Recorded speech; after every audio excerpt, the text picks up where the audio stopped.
Ladies and gentlemen, thank you for being here today. And by the way, I'm Angela Raquel Lavore, a student from Cavite State University. I am here to talk to you about the current situation, not just in our country but in the whole world. It is about COVID-19. As we can see, COVID-19 pandemic continues to take a heavy toll on families, communities, and nations over. But it's also giving rise to incredible acts of generosity, solidarity, and cooperation. We have said consistently that we're all in this together, and we can only succeed together. We need an all-of-society approach with everyone playing their part. Thousands more are fighting for their lives in hospitals. In the days and weeks ahead, we expect to see the decreasing number of cases, the decreasing number of deaths, and the decreasing number of affected countries. COVID-19 can be characterized as a pandemic. But do we all know what pandemic is? Pandemic is not a word to use lightly or carelessly.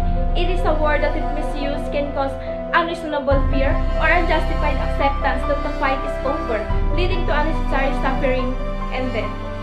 Pandemic is an outbreak of a disease that spreads worldwide and it affects high proportion of the population. We have never seen before a pandemic sparked by a coronavirus. This is the first time that pandemic caused by a coronavirus. And we have never seen before a pandemic that can be controlled at the same time.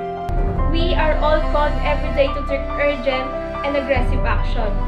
We have rang the alarm bell loud and clear. Just by looking at the number of the affected countries does not tell the full story. We cannot say this loudly enough or clearly enough or often enough. All countries can still change the course of this pandemic. Several countries have demonstrated that this virus can be suppressed and controlled. The challenge for many countries who are now dealing with large clusters or community transmission is not whether they can do the same, it's whether they will.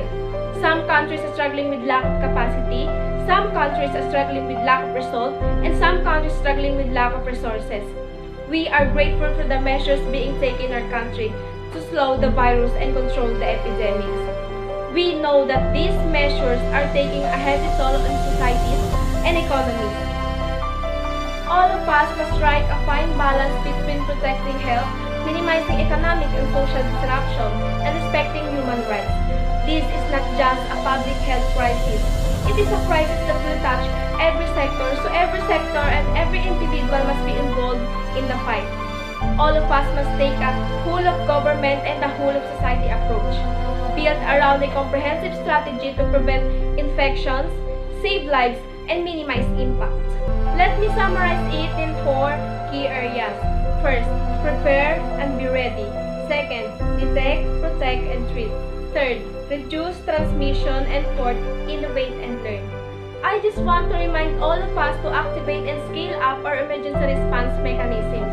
Communicate with other people about the risk and how they can protect themselves.